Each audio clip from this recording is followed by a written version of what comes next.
क्या हमारा मन, जो अक्सर हमारी सबसे बड़ी परेशानी की जड़ होता है, वही हमारा सबसे शक्तिशाली औजार बन सकता है? हाँ। हमारे पास श्रीमद् भागवत गीता के ज्ञान पर आधारित एक डिस्कोर्स है, ये- लेकिन ये सिर्फ आध्यात्म की बात नहीं करता। बिल्कुल नहीं। यह करियर, रिश्ते और हमारी रोजमर्रा की उलझनों के लिए मतलब प्रैक्टिकल रास्ते सुझाने का दावा करता है। बिल्कुल। तो चलिए इस ज्ञान की गहराई में उतरते हैं और देखते हैं कि हमारे लिए इसमें क्या छुपा है। बिल्कुल।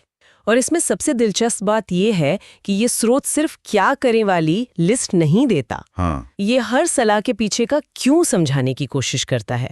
हम देखेंगे कि हजारों साल पुराना ज्ञान आज की तेज रफ्तार जिंदगी में भी उतना ही सटीक कैसे बैठता है। शुरुआत एक बड़ी कमाल की मिसाल से होती है जो मुझे लगता है हम सब ने कभी न कभी महसूस की है। हाँ। कहा गया है जैसे उबलते पानी में कभी परछाई नहीं दिखती, ठीक उसी प्रकार परेशान मन में भी समाधान नहीं दिखता। बहुत ही गहरी बात है ये। मन जब शांत होता है तभी रास्ता साफ नजर आता है। बिल्कुल। जब पानी में हलचल हो तो आप अपना चेहरा नहीं देख सकते। वैसे ही जब मन में भावनाओं का तूफान चल रहा हो तो हम स्थिति को साफ साफ देख ही नहीं पाते। सही बात है। हम असल में समस्या को नहीं बल्कि अपनी भावनाओं के रिएक्शन को देख रहे होते हैं। इसी बात को आगे बढ़ाते हुए स्रोत हमें 3 बहुत ही ठोस नियम देता है जो शायद हमें स्कूल में ही सिखाए जाने चाहिए थे। पहला है, जब बहुत ज्यादा खुश हो तो किसी से कोई वादा मत करो। हाँ, और ये सिर्फ कहने की बात नहीं है। आज के सोशल मीडिया के दौर में सोचिए जरा, किसी को प्रमोशन मिलता है और वो जोश में आकर ऑनलाइन कोई बड़ा कमिटमेंट कर देता है। हाँ हाँ, होता है। या किसी दोस्त से ऐसा वादा कर लेता है जिसे बाद में पूरा करना मुश्किल हो। ये इमोशनल हाई पर लिए गए फैसलों का एक क्लासिक उदाहरण है। उस वक्त हमारी सोचने की शक्ति असल में थोड़ी कम हो जाती है। बिल्कुल। दूसरा नियम है, जब बहुत गुस्से में हो तो किसी को जवाब मत दो।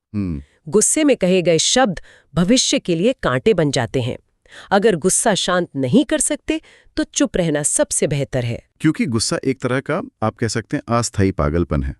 उस वक्त हमारे दिमाग का वो हिस्सा जो तर्क करता है वो लगभग बंद हो जाता है और सिर्फ भावनाएं हावी हो जाती हैं। सही। एक बार मुंह से निकले शब्द वापस तो नहीं लिए जा सकते, लेकिन चुप्पी हमें बाद में पछताने से बचा सकती है। और तीसरा, जो शायद सबसे मुश्किल है, जब गहरे दुख में हो तो कोई बड़ा फैसला मत लो। हाँ। दुख हमारी सोचने समझने की शक्ति पर पर्दा डाल देता है। यहाँ आकर्षक बात यह है कि ये तीनों सलाह भावनात्मक बुद्धिमत्ता यानी इमोशनल इंटेलिजेंस के मूल सिद्धांत को छूती हैं। बिल्कुल। इमोशनल इंटेलिजेंस का मतलब यही है कि हम अपनी भावनाओं को पहचानें और उन्हें अपने फैसलों पर हावी ना होने दें। कि चरम भावनाएं, चाहे खुशी हो, गुस्सा हो या दुख, हमारे दिमाग के तार्किक हिस्से को हाईजैक कर लेती हैं। हाँ, ये सिर्फ कोई आध्यात्मिक नियम नहीं बल्कि एक मनोवैज्ञानिक सच्चाई है। और जब हमारा दिमाग इस तरह हाईजैक हो तो शायद हमें किसी और की जरूरत पड़ती है। यहीं पर सलाहकार का महत्व सामने आता है ना? बिल्कुल। इसमें दुर्योधन और अर्जुन का उदाहरण दिया गया है। हाँ, ये बहुत महत्वपूर्ण बिंदु है। दुर्योधन ने शकुनी से सलाह ली जिसकी सोच में ही कपट था। और अर्जुन ने श्री कृष्ण से, जो ज्ञान और धर्म का प्रतीक थे। नतीजा हम सब जानते हैं। यह हमें याद दिलाता है कि हम किससे सलाह ले रहे हैं। ये हमारे फैसलों की दिशा और हमारे जीवन का नतीजा तय करता है। एक अच्छा सलाहकार उबलते हुए पानी को शांत करने में मदद करता है, जबकि एक बुरा सलाहकार उसे और उबाल देता है। तो एक बार जब हम अपने मन को शांत करना सीख जाते हैं और सही सलाह लेना शुरू कर देते हैं तो अगला कदम आता है अपने लक्ष्यों की तरफ बढ़ने का। लेकिन यहाँ एक बहुत आम समस्या है जिसका जिक्र स्रोत में है और जो मुझे बहुत रिलेटेबल लगी। कौन सी? वो मोटिवेशनल वीडियो वाला असर। देखकर लगता है कि बस अब दुनिया बदल देंगे, लेकिन अगले दिन सुबह वही आलस। हाँ, ये हम सबका अनुभव है। बिल्कुल। वो मोटिवेशनल बाहरी होता है, जैसे किसी गाड़ी को बाहर से धक्का देना। जब तक धक्का दे रहे हैं तब तक चलेगी, फिर रुक जाएगी। असली बदलाव तब आता है जब इंजन अंदर से स्टार्ट होता है। स्रोत इसी अंदरूनी इंजन को चालू करने की बात करता है। और शायद उस इंजन को चालू करने की एक चाबी है असफलता को देखने का नजरिया बदलना। हाँ, बिल्कुल। इसमें एक बहुत ही जबरदस्त लाइन है, फिर से प्रयास करने से मत घबराना, क्योंकि इस बार शुरुआत 0 से नहीं, अनुभव से होगी।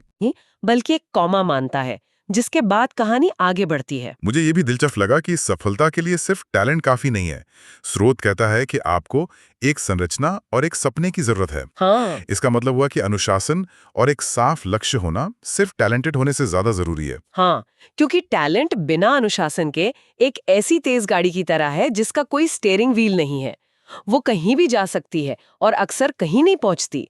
संरचना या डिसिप्लिन उस टैलेंट को सही दिशा देती है और सपना उसे चलने की वजह देता है। लेकिन उस रास्ते पर चलते हुए एक और चीज है जो हमेशा सामने आती है, सेल्फ डाउट, यानी खुद पर शक। हाँ, जब भी जीवन में कुछ बेहतरीन मौके आते हैं तो मुझे पूरा विश्वास नहीं होता कि मैं ये कर पाऊंगा। ऐसे ही वक्त पर हम अपने आप को विश्वास दिलाते हैं और मजबूत होते हैं। हाँ, और ये समझना बहुत जरूरी है कि खुद पर शक करना किसी कमी की निशानी नहीं है, बल्कि ये इस बात का संकेत है कि आप अपने कंफर्ट जोन से बाहर निकल रहे हैं। अच्छा। जब आप कुछ नया और बड़ा करने की कोशिश करते हैं, तभी शक पैदा होता है। इसे दुश्मन समझने की बजाय एक संकेत के तौर पर देखना चाहिए कि हाँ, मैं सही रास्ते पर हूँ, मैं ग्रो कर रही हूँ। और शायद इसी सोच से जुड़ा हुआ है प्रतिस्पर्धा का विचार। हम अक्सर दूसरों को देखकर खुद को मापते हैं, हाँ, लेकिन यहाँ नजरिया बिल्कुल अलग है। हाँ, यहीं पर प्रतिस्पर्धा का विचार भी बदल जाता है। दूसरों को देखने के बजाय जोर इस बात पर आ जाता है कि हमारी असली प्रतिस्पर्धा तो खुद से है। खुद से। हम कल जैसे थे, क्या आज उससे बेहतर है? क्योंकि दूसरे लोग क्या कर रहे हैं उस पे हमारा कोई कंट्रोल है ही नहीं। अपना ध्यान बाहरी दौर से हटाकर जब हम अपनी आंतरिक सुधार की यात्रा पर लगाते हैं, तो असली तरक्की वहीं होती है। तो सफलता का रास्ता खुद को बेहतर बनाने से जुड़ा है। लेकिन हम अकेले तो नहीं चलते इस रास्ते पर। हमारे साथ हमारे रिश्ते भी होते हैं जो सफर को बना भी सकते हैं और बिगाड़ भी सकते हैं। हाँ, देखते हैं रिश्तों के इस उलझी हुई दुनिया के बारे में स्रोत क्या कहता है। और रिश्तों को लेकर स्रोत की बातें बहुत सीधी और प्रैक्टिकल है, कोई लाग लपेट नहीं है। हाँ, कुछ बातें तो थोड़ी कड़वी भी लग सकती हैं। जैसे एक लाइन है, जब तक तुम्हारे पास पैसा है दुनिया पूछेगी भाई तू कैसा है। क्या ये नजरिया थोड़ा ज्यादा निराशावादी नहीं है? ये पहली नजर में निराशावादी लग सकता है, लेकिन शायद ये यथार्थवादी है। स्रोत ये नहीं कह रहा कि सच्चे रिश्ते नहीं होते, बल्कि ये हमें आगाह कर रहा है कि दुनिया का एक बड़ा हिस्सा लेन देन पर चलता है। ये हमें फर्क करना सिखाता है कि कौन हमारे पद और पैसे के साथ है और कौन हमारे साथ है। एक तरह का फिल्टर है ये। और रिश्तों में सम्मान को बहुत ऊपर रखा गया है। एक जगह कहा है, जिस प्यार में सम्मान न हो वो प्यार प्यार नहीं, चुभन है। ओफ। और इसी से जुड़ी एक और सलाह है, झुकने से यदि रिश्ता गहरा हो तो झुक जाओ, लेकिन अगर हर बार आपको ही झुकना पड़े तो फिर रुक जाओ। ये संतुलन की बात मुझे बहुत जरूरी लगी। ये रिश्तों की सेहत के लिए बहुत जरूरी है। एक तरफा झुकाव रिश्ते को नहीं, बोझ को जन्म देता है। स्रोत हमें बताता है कि रिश्ते दो तरफा सड़क की तरह होते हैं। और इसमें एक और चेतावनी है, छोटी छोटी बातें दिल में रखने से बड़े बड़े रिश्ते भी कमजोर पड़ जाते हैं। मतलब कम्युनिकेशन और माफ कर देना बहुत जरूरी है। बिल्कुल। अगर हम छोटी छोटी शिकायतों की पोटली बनाकर अपने साथ ढोते रहेंगे तो जल्दी रिश्तों का आनंद खत्म हो जाएगा और सिर्फ उस पोटली का वजन रह जाएगा। माफ करना दूसरे के लिए नहीं, बल्कि खुद को उस बोझ से आजाद करने के लिए जरूरी है। और शायद इन सब बोझों में सबसे भारी बोझ है अहंकार का। जहां से अहंकार नहीं जाता वहां से रिश्ते चले जाते हैं। ये एक बहुत गहरी सच्चाई है। अहंकार कहता है मैं सही हूँ, जबकि रिश्ता कहता है हम साथ हैं। सही। आप एक समय में दोनों को नहीं चुन सकते। जहां मैं हमसे बड़ा हो जाता है वहां रिश्ता टिक नहीं सकता।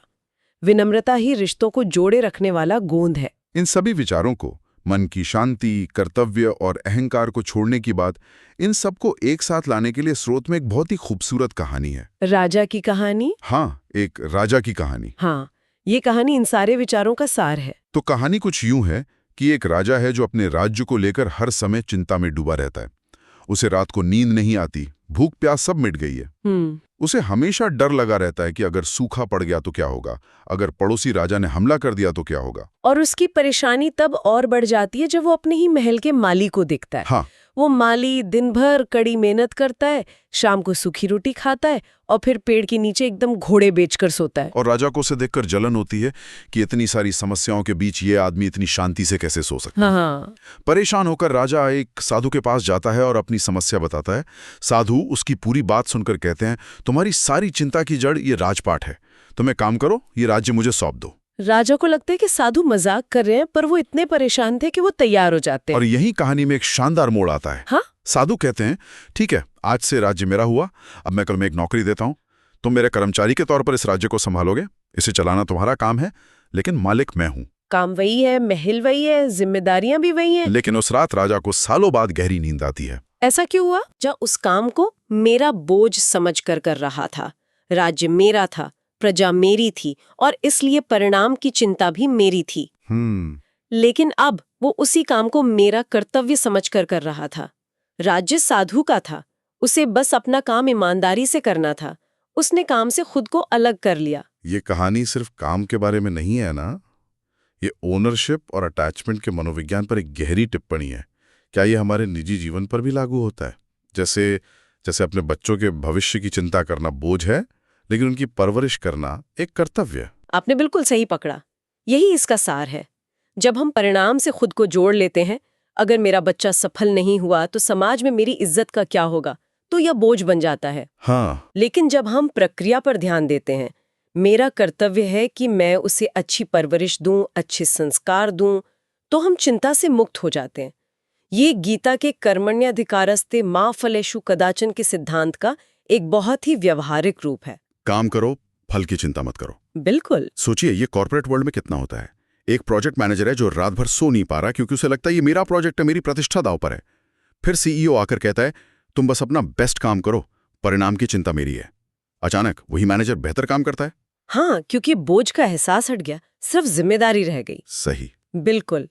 जब हम किसी चीज को मेरा कहकर उससे बहुत ज्यादा जुड़ जाते हैं, तो उसका नतीजा हमारी पहचान से जुड़ जाता है और वहीं से डर और चिंता पैदा होती है। जब हम उसे कर्तव्य की तरह करते हैं, तो हम अपना सर्वश्रेष्ठ देते हैं और परिणाम को स्वीकार करना सीख जाते हैं। तो आज की इस चर्चा से ये साफ है कि मन को काबू करना हो, सफलता पानी हो या रिश्ते निभाने हो, इन सब की चाबी हमारी अपनी सोच और नजरिए में छिपी है।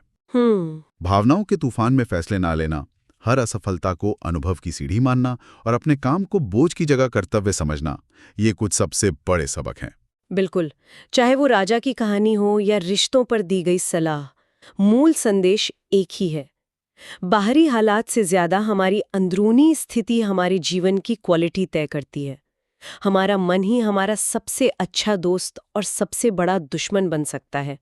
ये हमारे हाथ में है कि हम उसे कैसे ट्रेन करते हैं। इस चर्चा को खत्म करने से पहले श्रोताओं के लिए एक विचार छोड़ते हैं। अगर दिशा दिखाने वाला सही हो, तो दीपक का प्रकाश भी सूर्य का कार्य करता है।